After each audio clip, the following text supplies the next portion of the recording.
उशिरा का होईना पुणे महापालिकेला जाग।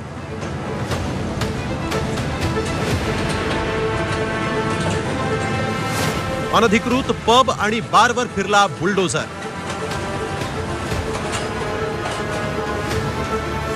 बेकायदा बांधकामांवर कारवाईचा हातोडा।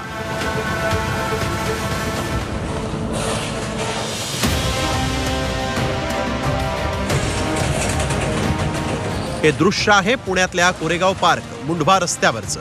कालपर्यंत ज्या रस्त्यावर पहाटे उशिरापर्यंत मध्यधुंद तरुणाईचा धुडगूस चालायचा, त्याच रस्त्यावर आता पुणे महापालिकेचे बुलडोझर दिसले।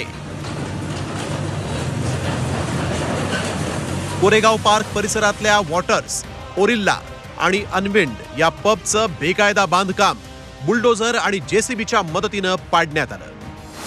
एकट्या पुण्यात जवळपास 2 ते 2.5 हजार पब, बार आणि रेस्टॉरंट आहेत। त्यापैकी अनेकांनी बेकायदा बांधकाम आणि अतिक्रमण केल्याचं सांगितलं जात आहे।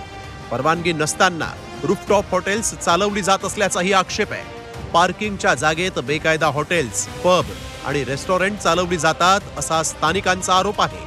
कोरेगाव पार्क, कल्याणी नगर मधल्या नागरिकांनी याबाबत वेळोवेळी प्रशासनाचं लक्ष वेधलं।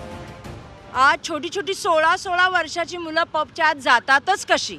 त्यांना आयडी प्रूफ खोटे मिळतात कुठं? त्यांच्या जन्मतारखा बदलल्या जातात आणि त्याचं आधार कार्ड बनवून आत दाखवलं जातं। ह्याला नियंत्रण आहे का नाही? कारण का आमच्या जर महिला वर्ग रात्रीच्या जर जेवल्यानंतर बाहेर जर पडायचं असेल तर इथं एवढी पार्किंग असती की लेडीज वर्गाला कुठेही फिरता येत नाही मोकळेपणाने।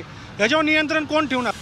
मात्र आता पुण्यातल्या अपघाताच्या घटनेनंतर बेकायदा पब आणि बारचा मुद्दा ऐरणीवर आलाय। अशा बांधकामांवर कारवाईचे बुलडोझर चालवायला सुरुवात झाली। मात्र ही कारवाई केवळ दिखाव्यापुरती नको, तर तरुणाई नासवणारे हे अड्डे कायमचे उद्ध्वस्त व्हायलाच हवे। वराती मागून घोडे काय असतं ते त्याचं उदाहरण म्हणजे ही कारवाई आहे। आणि महत्त्वाचं म्हणजे की आज कारवाई होईल, उद्या पुन्हा हे बार्स आणि हे अतिक्रमण उभी राहणार नाहीत याची खात्री देता येत नाही। व्हिडिओ जर्नलिस्ट विकी कांबळेसह अरुण मेहत्रे, झी 24 तास, पुणे।